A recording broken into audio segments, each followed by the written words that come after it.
Okay, so here we can see that I've imported the Nürburgring image that I found online into 3ds, and I'm just going to use the line tool and I'm going to follow the line around.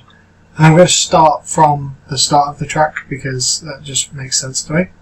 The loop may as well start there. And I'm going to create a straight line, and then I'm just going to click on all of these. I'm going to put more detail in the corners, and I'm going to stay on the line as much as I can, though it doesn't really matter, and I'm going to go around the course. So I'm just going to quickly speed that process up all the way around, and once I get round to the end, if I click on the beginning again, it will ask me to close the spline or the loop or whatever, depending on what package you're using, and I'm going to finish that. And although it's difficult to see at the moment because the image is still there, we can actually go just up to the project over here and just hide that, and now we can see that we've got a nice outline of a 2D spline that is our track that we're going to use today. So now we need to kind of make a car or some kind of shape to go around it. Don't worry about the detail of the car, just do a square or a box or anything. I'm just going to quickly throw one in here, and what I'm going to do is I'm just going to align it to the track, and then I'm going to apply a path constraint so that the box will follow the line around, and I'm just going to fix the rotation on it, and just make sure that the overall scale is okay. And now I'm just going to go down and check on the percentage. So by default it should go to 0. I'm just going to click the follow so that when the box goes around corners and things, it stays in this orientation. So this, whatever it starts at, that's how it's going to look. And now I can just move through the time frame, and I can see the box move around, and I can see it kind of changes its orientation as it goes around because it's following the line.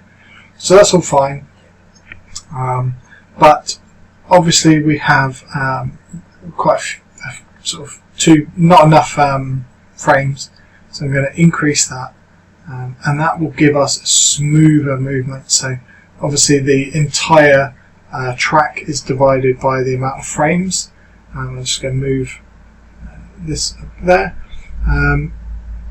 and yeah, you want to kind of make sure you've got enough frames to have a smooth movement throughout the entire one. 1,000 is probably enough, but you can do more or less if you want, but the whole point is to try and get a smooth movement.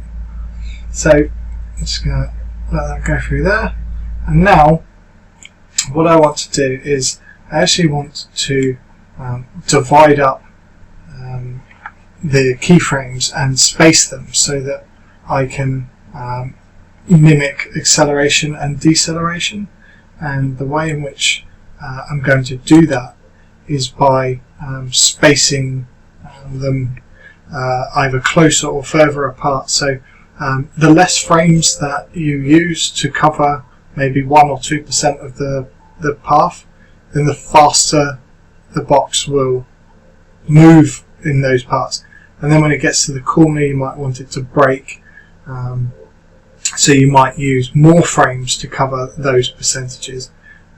So I'm just going to have a look, sort of try and get it to look like it is increasing the speed and decreasing the speed around the corners. And that is the first job for today. So good luck. Make sure that you get the entire the entire track animated, and you know, check out the other videos for help on how to get multiple cars and use different tools.